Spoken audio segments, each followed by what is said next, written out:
déjà la danse électro, elle est née en France, plutôt, je dirais, dans la région parisienne. Elle est née dans les boîtes de nuit, autour des années 2006-2007. Moi, de ce que je sais un peu, c'est que ça a été, en tout cas, beaucoup dansé au Metropolis, au Mix Club, au Red Light. Et ils se sont aperçus en fait que les gens venaient et dansaient beaucoup, beaucoup avec des mouvements de bras, donc dire qu'une personne a inventé ou créé en tout cas la danse électro, c'est impossible à l'heure d'aujourd'hui. Je pense pas qu'il y a quelqu'un qui se soit levé un matin et s'est dit « Ah bon, ben, danse électro » et puis le seul qui a fait ça, c'est Jésus et son anniversaire, c'est le 25 décembre.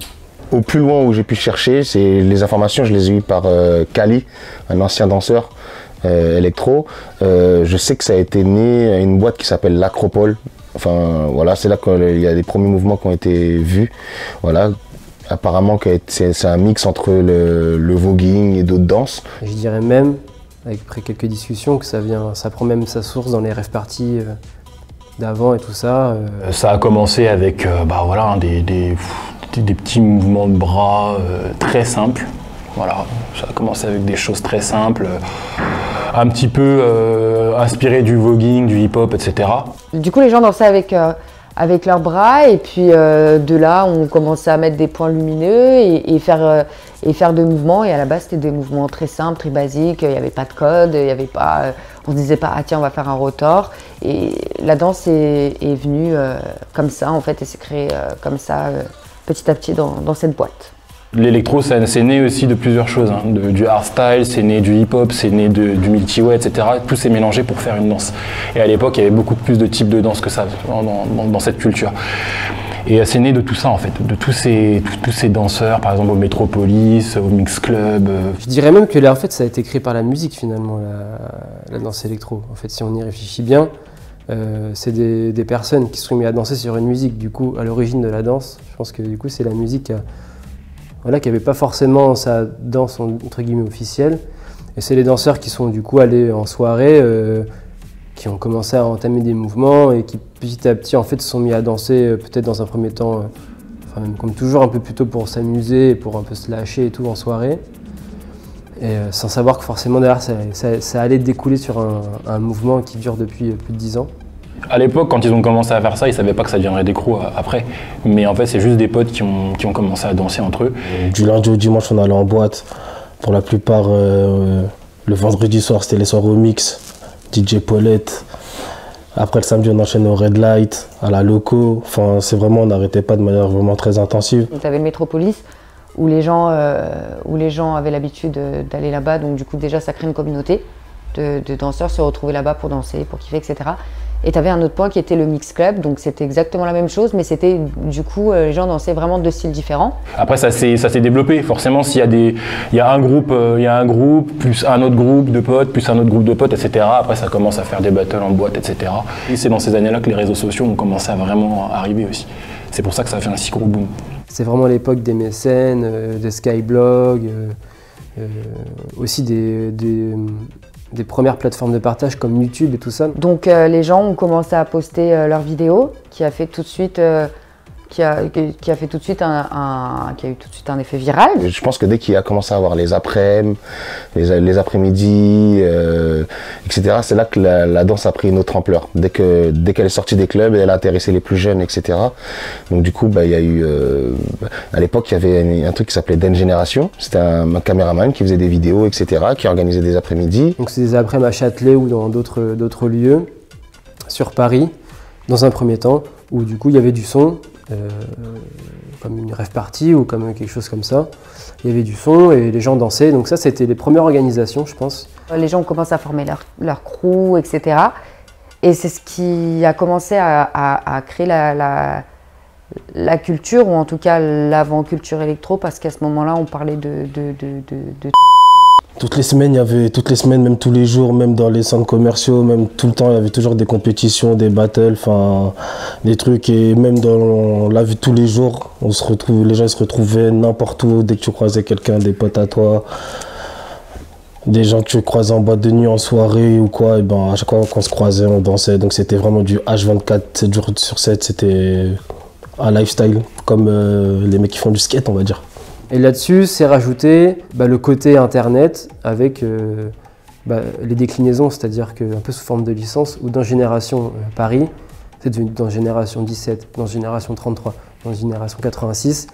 Et donc ça s'est exporté en France sous forme entre guillemets de licence. J'ai même organisé, c'était mon premier événement, j'ai organisé une après-midi dans Génération à La Rochelle, à l'aquarium et v'là le monde et tout. C'était mon premier événement. Et du coup ça s'est organisé comme ça, en tout cas les réseaux ont beaucoup aidé à l'organisation de la culture, quoi. Enfin voilà, c'est un amas de choses qui font que tous les gens se sont retrouvés autour de ça. Et puis voilà, et puis après se sont organisés parce qu'ils étaient passionnés tout simplement. Écoute, la culture des battles déjà, elle avait déjà lieu, elle a déjà commencé au Métropolis parce qu'il y avait déjà un ring où du coup aussi les battles se faisaient à ce moment-là. En gros, quand on se croise en boîte de nuit ou quand on essaie de développer notre style, où il fallait bien qu'on se confronte à quelque chose. Donc c'est marrant de danser devant son miroir, d'inventer des steps, d'inventer des flows, mais c'est bien aussi de les confronter pour savoir ce qui marche ou ce qui marche pas, ce qui plaît ou ce qui plaît pas. Pendant un moment, le mix club, même quand t'allais en boîte, c'était limite comme le jeu Pokémon sur Game Boy quand tu te baladais dans la forêt ou dans la grotte. Il suffisait que tu croises le regard d'un danseur et boum, vas-y direct, aller au battle. La danse technique qui a émergé à partir de 2008, on va dire, ça c'est né plutôt dans la rue, dans l'underground avec le Vertifight. Le battle au sens propre du terme, dans le sens underground comme on peut les connaître maintenant, du coup ça s'est créé grâce au Vertifight en fait. C'est grâce à Yuval, Steady et Axon. Les trois organisateurs du Vertifight. Eux, c'est des mecs qui font à la base, qui font des battles hip-hop. Quand je dis hip-hop, ça peut être house, toute discipline confondue, break, etc. Et là, ils sont intéressés par le biais d'un danseur qui s'appelait Lloyd Ali. Voilà, qui travaillait aussi avec un des organisateurs du Vertifight, voilà, qui lui a donné l'idée de faire des battles d'électro. Et suite à ça, ça l'a intéressé, ils ont commencé à faire des battles électro. Eux, ils ont vraiment amené la danse plutôt dans les gymnases ou dans d'autres lieux que les clubs pour développer l'aspect battle, qui a permis vraiment, je pense, à beaucoup de gens qui n'avaient peut-être pas forcément accès au club, notamment les plus jeunes, de pouvoir venir performer. Il y avait peut-être un côté aussi plus underground, plus détaché des codes peut-être fluo et tout ça qu'on pouvait retrouver dans le clubbing, notamment au Métropolis. Au début, on était, on va dire une petite trentaine dans le gymnase. Et au bout du 4e, je crois que c'était le Vertifight 4 ou le Vertifight 5, ça y est, le gymnase il était totalement rempli, tu vois. Les Vertifight, je sais pas combien il y en a, c'est un truc de ouf. Il y en avait, je sais pas, peut-être 50, peut-être plus que ça, je sais pas combien il y en a pu y avoir, parce que c'est pareil, ça s'est développé aussi à l'étranger.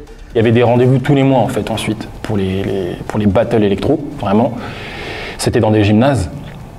Et clairement, je veux dire, quand tu savais que le mois prochain tu allais te retrouver dans le battle, tu t'entraînais en fait, parce que tu n'avais pas envie de perdre, tu avais envie de gagner, tu avais envie d'être plus fort qu'un tel, un tel. Et c'est comme ça en fait que tout a commencé. Finalement, si tout le monde, si tu as 10 groupes dans la même ville qui veulent être le meilleur, en fait tout le monde va s'entraîner pour être les meilleurs et au fur et à mesure en fait les gens ils prennent un niveau phénoménal mais ils s'en rendent même pas compte en fait. C'est là où les gens sont vraiment mis à travailler sur le côté esthétique, sur le côté chorégraphique, sur le côté... on a été des machines de guerre très rapidement. Donc voilà, donc je pense qu'ils nous ont vraiment aidé à sortir de ce délire de boîte de nuit, voilà, juste danser pour le plaisir, à vraiment aller en salle de danse, s'entraîner, commencer à essayer de faire des chorégraphies, etc. Et je pense que Vertifight nous a vraiment ouvert les portes sur le battle, ce que c'est le battle et le travailler en équipe, travailler même en solo, tu vois, vraiment être un danseur à part entière, quoi. Et là, c'est les danseurs du coup qui ont repris le flambeau et qui ont commencé à organiser leur propre battle. Là, il y a des soirées aussi comme le clubbing éphémère de Ashraf qui commence à être organisé. Donc voilà, je pense qu'on c'est vraiment maintenant les danseurs qui ont pris la chose en main et qui organisent battle, organisent des soirées et tout ça. N'oubliez pas de cliquer ici parce que, oh là là, il fait des vidéos qui sont vraiment très stylées. Allez, je vous kiffe les gars. Peace out.